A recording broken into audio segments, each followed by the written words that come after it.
시편 6편 1절로 10절까지입니다.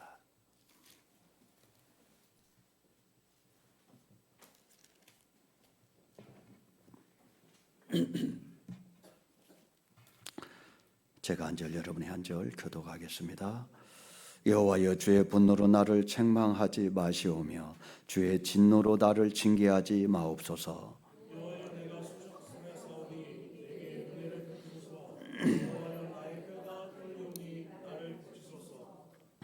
나의 영혼도 매우 떨리나이다. 여호와여, 어느 때까지니이까?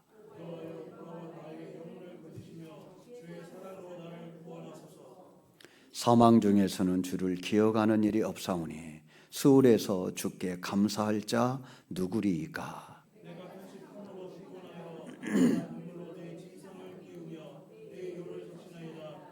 내 눈이 근심으로 말미암아 쇠하며 내 모든 대적으로 말미암아 어두워졌나이다.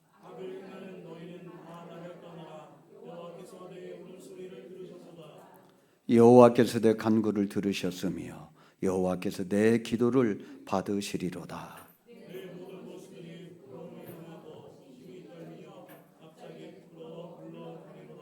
아멘.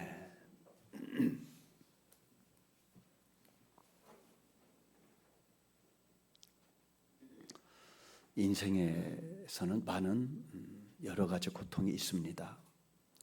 그 중에 대표적인 것이 질병의 고통일 것입니다. 젊은 때는 느끼지 못했지만 이제 나이가 들어감에 따라 건강이 정말 중요하구나. 그래서요, 기승전 건강인 것 같아요. 건강이 무너지면 다 무너지는 것 같아요. 제가 알고 있는 어떤 지인 목사님은 지난주에 암 수술을 받았어요. 얼마나 당사자는 힘들었겠어요. 그야말로 마른 하늘에 날벼락이잖아요. 저보다 나이도 적어요. 그런데 대장암이 발견되어서 대장암 수술을 했어요. 우리 교회 성도들도 크고 작은 여러 가지 질병 때문에 고통을 당하고 있어요. 질병의 고통은 대신할 수도 없어요. 오롯이 내가 신음해야 될 몫이기 때문에 정말 고통스러운 것 같습니다. 그런가 하면 물질의 고통도 있습니다. 돈이 조금 부족한 것을 말하는 것이 아니라 정말 끼니를 걱정해야 될 정도, 버스비가 없어서 거리에 다녀야 할 정도가 된다면 얼마나 고통스럽겠습니까?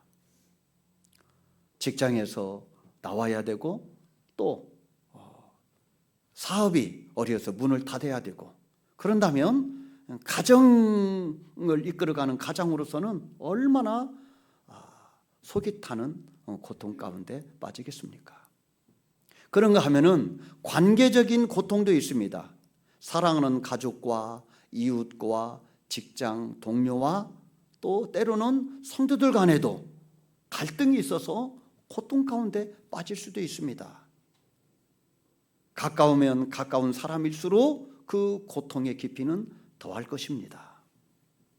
정신적인 고통도 있습니다. 우울합니다. 공황장애에 빠지기도 합니다. 때로는 중독에 빠져서 자기도 어떻게 할 수 없는 신음 가운데서 고통하는 사람들이 있습니다. 삶을 지탱하기 힘들 정도의 고통, 다양한 모양으로서 많은 사람들이 신음하고 있는 고통이 있다, 이 말입니다. 성도들에게는 특별히 영적인 고통도 있습니다. 하나님과의 관계성이지요. 하나님을 멀리해서 영적인 빛이 끊어져서 때로는 죄에 빠져서 하나님과 관계가 단절되고 어둠 가운데, 불안 가운데 사는 영적인 고통도 있다, 이 말입니다. 예수님이 십자가에서 여러 가지 말씀을 하셨는데 그 중에 하나가 엘리 엘리 라마 사막다니, 번역하면 하나님 하나님이여 나를 어찌하여 버리십니까? 나의 하나님, 나의 하나님, 어찌하여 나를 버립니까? 그것은 단순히 육체적인 고통 때문에 하는 절규가 아닙니다. 예수님은 3일 후에 다시 살아난다 그렇게 예언하시고 말씀하시기 때문에 죽어도 3일 후면 다시 부활하실 몸이라고 하는 것을 예수님도 아세요. 그럼에도 불구하고 눈물로 절규를 하는 이유는 육신이 아파서가 아니고 죽는 것 때문에, 단순히 그것 때문이 아니라 영적인 하나님과의 단절 때문에 그런 것입니다.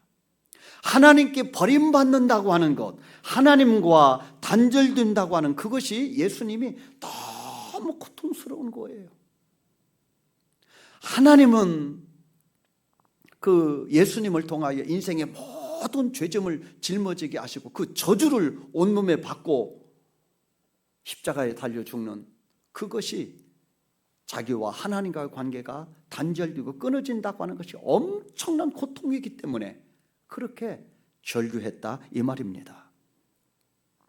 본문은 다윗이 깊은 고통 속에 빠져서 신음하는 신음소리로 충만해 있어요. 깊은 고통 속에서 정신적으로 그리고 영적으로 그리고 신체적으로도 질병이 들어서 신음 가운데 빠졌습니다. 왜 그럴까요? 왜 이런 고통의 절규를 하고 있을까요? 그것은 하나님께 버림을 받을까 봐 두려워하기 때문에 그런 것입니다. 하나님이 진노하면 자기가 버림받는다고 하는 것을 알기 때문에 하나님께 단절되고 하나님이 나를 떠나실까 봐 너무 고통스러워 있는 것입니다. 무엇 때문인지 구체적으로 오늘 본문에 나오지는 않아요. 그러나 다윗의 허물과 어떤 문제 때문에 이 일이 지금 벌어졌다고 하는 것을 다윗이 알고 있는 거예요. 그래서 1절에 보면은 여호와여 주의 분노로 나를 책망하지 마시며 주의 진노로 나를 징계하지 마옵소서. 하나님의 지금 분노할 수밖에 없는 상황이 있고 하나님이 진노할 수밖에 없는 어떤 상황이 벌어졌다는 거예요. 그래서요, 학자들은 아마 밧세바 사건과 연관이 있을 것이다 그렇게 얘기를 해요. 남의 아내를 뺏어오는 것도 부족해서 그 남편을 전쟁터에 보내서 죽이는 일까지 했으니 얼마나 큰 죄를 하나님 앞에 범했는지 몰라요. 그래서 범죄 후 몇 달 동안은 이 다윗이 정신적으로, 영적으로, 신체적으로 지옥 같은 생활을 경험했을 것이다 그렇게 얘기를 합니다. 그래서 그 지옥 같은 고통을 이렇게 표현합니다. 2절을 보니까 내가 수척하였다. 여러분, 속 근심이 많으면 얼굴이 수척해지잖아요. 다시 말합니다. 내가 수척하였다. 그리고 뼈가 떨렸다. 얼마나 다윗이 고통스러웠으면 뼈가 떨렸다고 말하겠습니까? 3절을 보면은 영혼은 매우 떨렸다. 하나님이 두려운 거죠. 영혼이 떨렸다는 거예요. 또 6절은 보면은 내가 탄식했을 뿐만 아니라 밤마다 눈물로 침상을 적셨다. 눈물의 밤을 세웠다고 하는 것입니다. 또 7절은 눈이 근심으로 쇠하고 어두워졌다. 시력도 약해졌어요. 너무 눈물이 흘리고 고통스러워서 눈도 어두워졌습니다. 그러니까 다윗은 지금 이 고백을 통하여 자기가 얼마나 지옥 같은 생활을 하고 있는가라고 하는 것을 고백하고 있는 것이죠. 다윗은 이루 말할 수 없는 고통 가운데 빠져서 수척해지고 뼈가 떨리고 영혼이 떨리고 눈물로 침상을 적시고 눈까지 어두워지는, 시력이 약해지는 그런 깊은 고통 가운데 빠진 것입니다. 왜 이런 고통을 당하고 있는 것입니까? 왜 이렇게 고통스럽다고 하소연하고 있는 것입니까? 다윗은요, 하나님과의 관계가 소원해지면은 내 인생이 끝난다고 생각하는 믿음을 가지고 있거든요. 다윗은 시편 23편을 통하여 여호와가 나의 목자가 될 때 내가 부족함이 없다고 그렇게 믿고 살아가는 믿음의 사람이었거든요. 하나님과 멀어지면, 하나님의 관계가 끊어지면 내 인생은 끝난다, 그 믿음을 가지고 있는데 지금 자신의 삶이 하나님과 관계가 끊어진 것 같아서 너무너무 고통스러운 거예요. 다윗은 현직 왕입니다. 그리고 세상 것을 다 가졌습니다. 그럼에도 불구하고 하나님을 잃어버린 인생은 의미가 없다. 하나님을 잃어버린 인생은, 내 인생은 망하는 인생이다. 지금 그렇게 생각하고 있다, 이 말입니다. 성도는 하나님으로 사는 존재인 줄로 믿습니다. 하나님이 내 인생에 개입할 때 삶의 의미가 부여되는 거예요. 뭘 좀 세상에서 높아졌다고, 많이 가졌다고 그것으로 삶의 의미를 부여하면 안 됩니다. 믿음은 하나님께 인생을 걸고 하나님으로 의미를 부여하고 절대적인 가치를 부여하는 것, 그것이 믿음이 되는 줄로 믿습니다. 하나님과의 관계가 형통할 때 그게 진짜 잘 사는 거예요. 하나님과의 관계가 친밀할 때 그게 진짜 행복한 거예요. 요셉은요, 하루아침에 애굽의 종으로 팔려가게 되죠. 그리고 노예가 됩니다. 그런데 성경은 그 요셉을 형통한 자라 그렇게 평가하고 있습니다. 왜요? 하나님과 동행하였기 때문입니다. 하나님과 동행함으로 노예로 전락했어도, 억울한 누명을 썼어도, 감옥에 갇혔어도 그것을 잘 버티고 이겨낼 수 있었더라, 이 말입니다.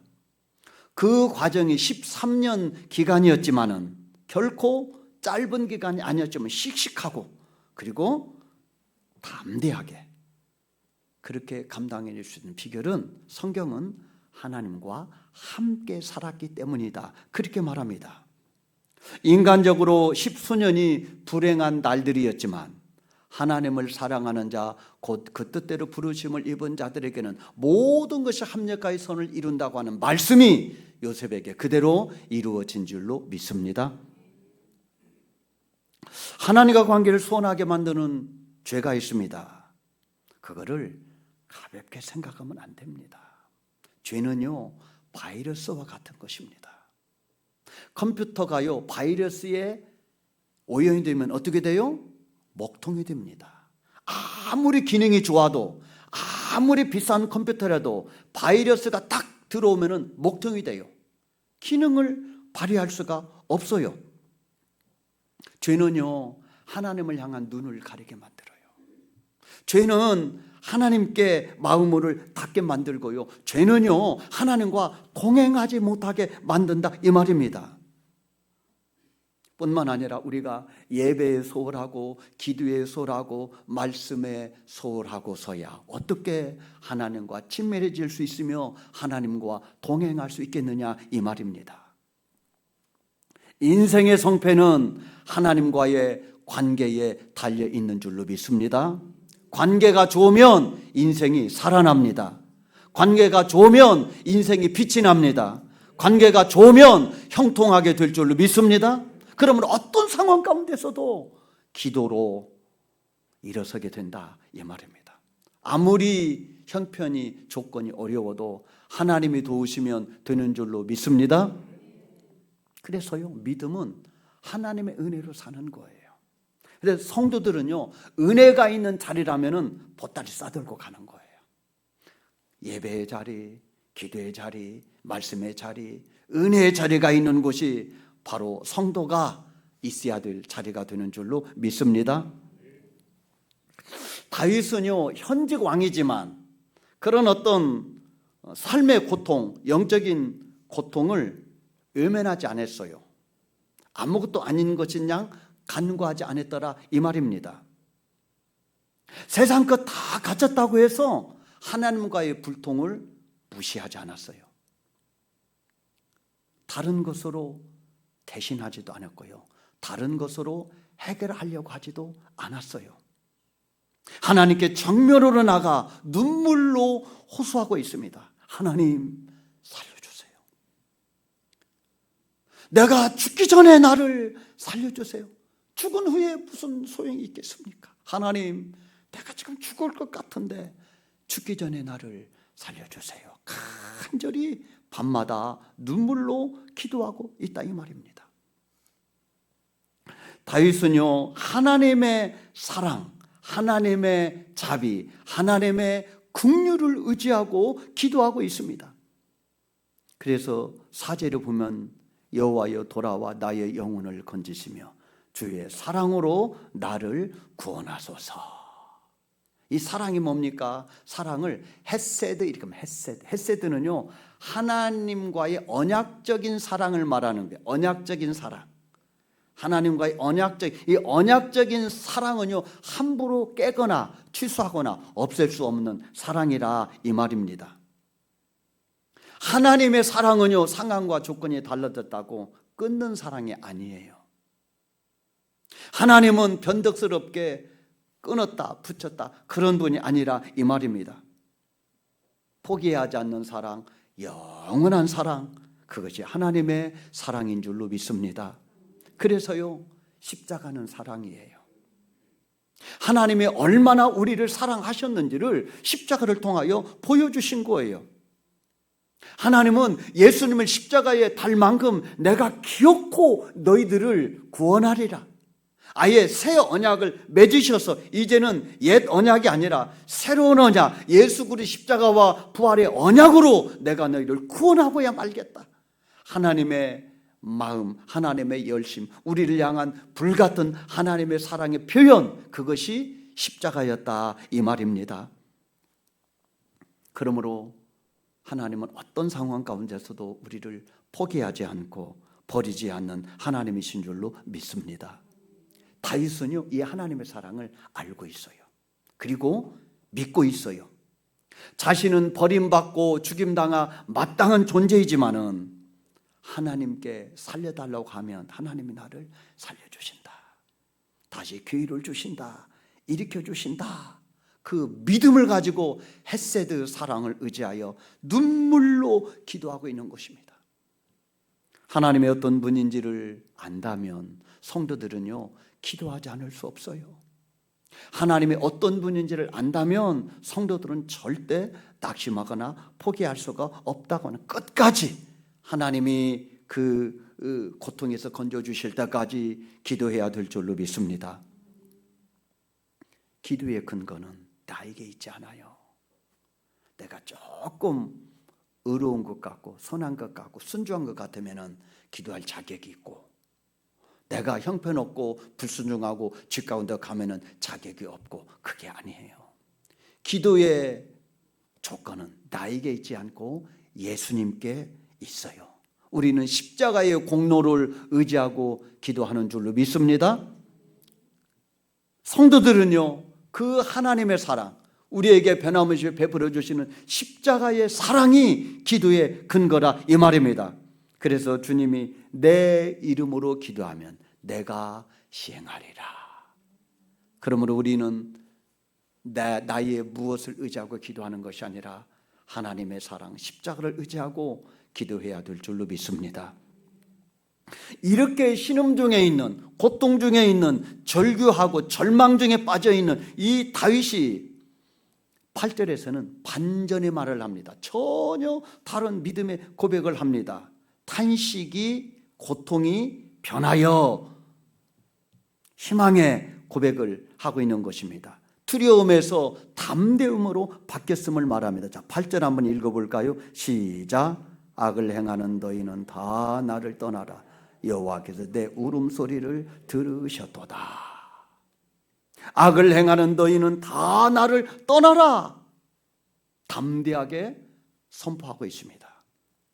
이제 하나님의 구원이 한 줄그 빛으로 자기에게 보이기 시작한 거예요. 구원의 희망이 보이고요, 다시 일어날 수 있는 삶의 희망이 보이는 것입니다. 그래서 그렇게 신음하고 두려워하고 떨리던 마음이 담대하고 확신과 소망으로 외치는 마음으로 바뀌었다 이 말입니다.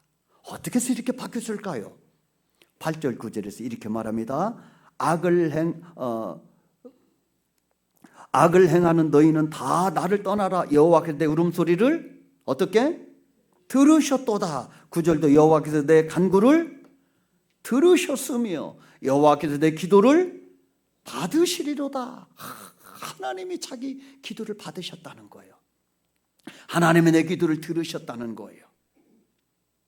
하나님이 내 기도를 들어주셨다고는 이 확신이 승리의 고백으로 이어진 것입니다. 그래서 10절 결정적으로 말합니다. 10절 다 같이 시작. 내 모든 원수들이 부끄러움을 당하고 심히 떨며 갑자기 부끄러워 물러가리로다.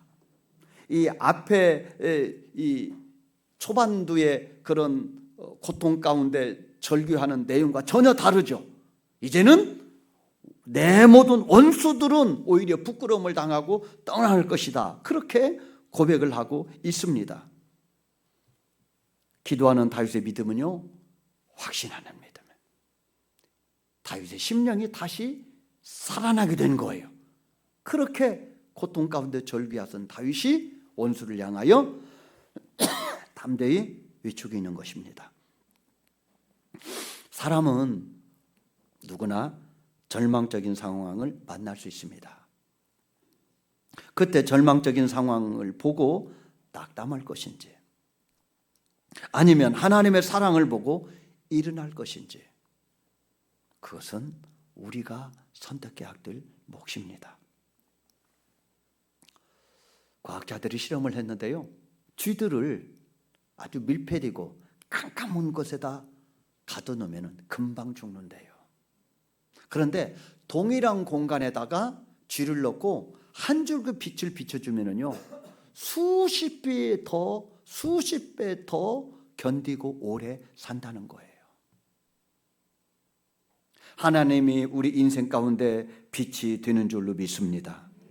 아무리 고통과 절망 가운데 있는 인생이라도 거기에 하나님이 빛이 비춰질 때, 그때 비로소 소망이, 그리고 새 힘이, 담대함이 임하게 될 줄로 믿습니다. 다윗은 현직 왕이고 다 가진 존재였지만은 그것으로 해결하려고 하지 않았습니다.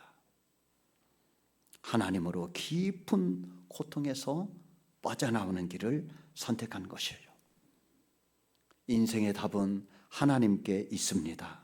하나님과 관계가 회복되면 인생이 회복되게 될 줄로 믿습니다. 하나님이 도우시면 어떤 고통에서도 빠져나오게 될 줄로 믿습니다. 하나님께 나가면 하나님 우리를 받으시고 오른손으로 우리를 붙들어 주실 줄로 믿습니다. 요셉처럼, 다윗처럼 깊은 고통 속에서도 하나님으로 살아내시기를 바랍니다. 하나님은 우리를 십자가를 통하여 내가 이만큼 사랑한다, 사랑을 보여주셨으니 우리가 붙잡아야 될 것이 있다면은 절망이 아니라 예수 그리스도의 십자가를 붙들면 거기에 희망이 있고 빛이 있고 능력이 있고 구원이 있고 형통이 있고 최후의 승리가 있게 될 줄로 믿습니다.